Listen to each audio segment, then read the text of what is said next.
সকাল থেকেই আকাশ মেঘলা থাকলেও আগামীকাল দক্ষিণবঙ্গের ক্ষেত্রে আবারও সূর্যিমামা দাপট দেখাবে বলে জানাচ্ছে আলিপুর আবহাওয়া দপ্তর। অন্যদিকে উত্তরবঙ্গের ক্ষেত্রে বজ্রবিদ্যুৎ সহ ভারী বৃষ্টির সম্ভাবনা থাকছে। আর পরবর্তীতে রবিবারও উত্তরবঙ্গে ভারী থেকে অতি ভারী বৃষ্টির কারণে কিন্তু লাল সতর্কতা আসতে পারে, তবে দক্ষিণবঙ্গে আপাতত সেভাবে বৃষ্টির কোনো সম্ভাবনা নেই।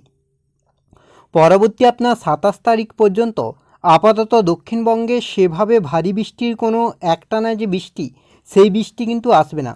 সেক্ষেত্রে আগামী কয়েকদিনে বাংলার আবহাওয়ার কতটা কী পরিবর্তন হতে পারে, কোন কোন জেলায় হালকা বৃষ্টি হতে পারে, কোন কোন জেলায় ভারী বৃষ্টির সম্ভাবনা রয়েছে, তাপমাত্রা নিয়ে বা কী আপডেট দিচ্ছে আলিপুর আবহাওয়া দপ্তর, সবটাই বিস্তারিতভাবে আলোচনা করব এই ভিডিওতে। তাই ভিডিওটি অবশ্যই শেষ পর্যন্ত দেখুন। আর এই মুহূর্তে আপনার অঞ্চলে আবহাওয়া কেমন তাও বিস্তারিতভাবে কমেন্ট করে জানান। সেক্ষেত্রে সবার প্রথমে যদি আমরা স্যাটেলাইট চিত্রের মাধ্যমে দেখার চেষ্টা করি যে ঠিক এই মুহূর্তে বাংলার আবহাওয়ার পরিস্থিতি কী রয়েছে, কোথায় কতটা পরিবর্তন, কোথায় কতটা বৃষ্টি, তারপরে আমরা মেঘলা আকাশ, বৃষ্টি এবং তাপমাত্রার দিকে লক্ষ্য করব।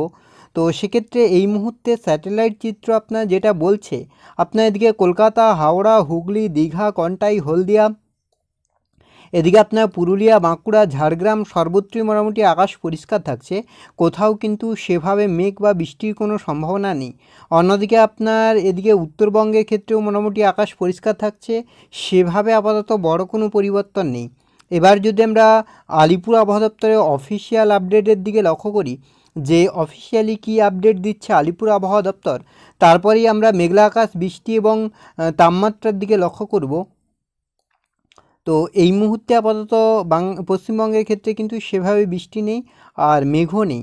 এবার যদি আমরা একটু আলিপুর আবহাওয়া দপ্তরের অফিসিয়াল আপডেটের দিকে লক্ষ্য করি, ক্ষেত্রে আলিপুর আবহাওয়া দপ্তরের 22 তারিখের অফিসিয়াল আপডেট যেটা বলছে জলপাইগুড়ি এবং আলিপুরদুয়ারে কিন্তু ভারী থেকে অতি ভারী বৃষ্টি, বাকি আপনার উত্তরবঙ্গে হালকা থেকে মাঝারি বৃষ্টি, উত্তরবঙ্গের পাশাপাশি দক্ষিণবঙ্গের ক্ষেত্রেও কিন্তু হালকা থেকে মাঝারি বৃষ্টি, অর্থাৎ আজকে যে আবহাওয়া ছিল তার থেকে কিন্তু পরিষ্কার আবহাওয়া থাকবে। আর তার ফলে কিন্তু কিছুটা অস্বস্তির পরিবেশ থাকবে। 23 তারিখের ক্ষেত্রেও কিন্তু আলিপুরদুয়ার, কোচবিহার, জলপাইগুড়িতে কিন্তু ভারী বৃষ্টি, বাকি আপনার উত্তরবঙ্গে সেভাবে বৃষ্টি নেই। দক্ষিণবঙ্গের ক্ষেত্রে ঝাড়গ্রাম, 2 মিদনাপুর, 2 চব্বিশ পরগনাতে কিন্তু ঘন্টায় 30 থেকে 40 কিলোমিটার বেগে ঝড়ো হাওয়া, সেই সঙ্গে কিন্তু হালকা বৃষ্টির সম্ভাবনা থাকছে। এর ক্ষেত্রে কিন্তু আপনার হিমালয়ের পাদদেশ সংলগ্ন 5 জেলাতে ভারী বৃষ্টি, ভারী থেকে অতি ভারী। দক্ষিণবঙ্গের ক্ষেত্রে কিন্তু আকাশ সম্পূর্ণভাবে পরিষ্কার থাকবে।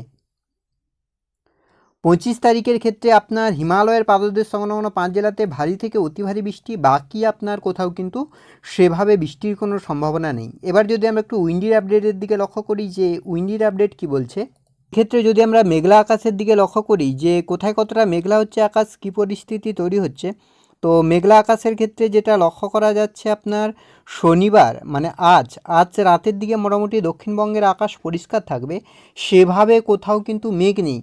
এবং আগামীকাল আপনার হচ্ছে 22 তারিখ শনিবার, সেক্ষেত্রেও আপনার সেভাবে আপাতত বড় কোনো পরিবর্তন নেই, মোটামুটি আকাশ পরিষ্কার থাকছে। আর বিকেলের দিকেও আপনার আপাতত সেভাবে বড় কোনো পরিবর্তন নেই, আপাতত আকাশ পরিষ্কার থাকছে। রবিবার 23 তারিখ, সেক্ষেত্রেও আপনার সেভাবে কোনো পরিবর্তন নেই, তবে মেঘলা আকাশ থাকছে আর বজ্রবিদ্যুৎ সহ বৃষ্টির সম্ভাবনা তৈরি হচ্ছে।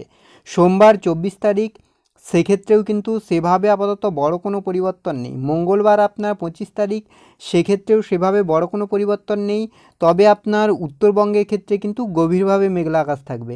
এবার যদি আমরা একটু বজ্রবিদ্যুৎ সহ বৃষ্টির দিকে লক্ষ্য করি যে কোথায় কতটা বৃষ্টির সম্ভাবনা তৈরি হচ্ছে, কী পরিস্থিতি তৈরি হচ্ছে, তো আজ রাতের দিকে আপনার মোটামুটি আকাশ পরিষ্কার থাকছে, সেভাবে আপাতত দক্ষিণবঙ্গে কোথাও বৃষ্টি নেই, তবে উত্তরবঙ্গের ক্ষেত্রে কিন্তু মেঘলা আকাশ থাকবে, সেই সঙ্গে কিন্তু বজ্রবিদ্যুৎ সহ বৃষ্টির সম্ভাবনা তৈরি হবে দক্ষিণ দিনাজপুর, উত্তর দিনাজপুর আর এদিকে শিলিগুড়ি, আলিপুরদুয়ার, কোচবিহার, জলপাইগুড়ির বিস্তীর্ণ অঞ্চলে। শনিবার 22 তারিখ, সেক্ষেত্রেও প্রায় একই পরিস্থিতি, আপনার বজ্রবিদ্যুৎ সহ বৃষ্টির সম্ভাবনা তৈরি হচ্ছে।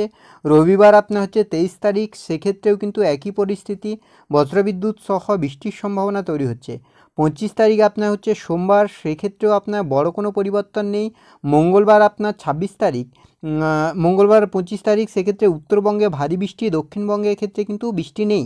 বুধবার 26 তারিখের ক্ষেত্রেও কিন্তু আপনার দক্ষিণবঙ্গে সেভাবে বৃষ্টি নেই। 27 তারিখের ক্ষেত্রে কিন্তু বড় পরিবর্তন আসছে। শুক্রবার 28 তারিখের ক্ষেত্রেও কিন্তু আপাতত মেঘলা আকাশ থাকছে 29, 30, অর্থাৎ যেটা লক্ষ্য করা যাচ্ছে 27, 28, 29 এই 3 দিন কিন্তু দক্ষিণবঙ্গে একটানা বৃষ্টি চলবে আর উত্তরবঙ্গে বৃষ্টি চলবে। বাকি আপাতত একটানা বৃষ্টির কোনো সম্ভাবনা লক্ষ্য করা যাচ্ছে না। তাপমাত্রার দিকে লক্ষ্য করলে যে তাপমাত্রা কতটা কী পরিবর্তন, সেক্ষেত্রে আপনার তাপমাত্রা আপাতত বড় কোনো পরিবর্তন নেই। পশ্চিমের পুরুলিয়া, বাঁকুড়া, ঝাড়গ্রাম এই অঞ্চলগুলিতে কিন্তু আগামী 10 দিনে সর্বোচ্চ তাপমাত্রা হতে পারে 37 ডিগ্রি সেলসিয়াসের আশেপাশে। কলকাতা সহ পার্শ্ববর্তী অঞ্চলগুলিতে সর্বোচ্চ তাপমাত্রা থাকতে পারে আপনার 35-36 ডিগ্রি সেলসিয়াসের আশেপাশে। তো এই ছিল এই মুহূর্তের আবহাওয়ার আপডেট। পরবর্তী আপডেট পাওয়ার জন্য অবশ্যই আমাদের চ্যানেলটিকে সাবস্ক্রাইব করে আমাদের সঙ্গে থাকুন।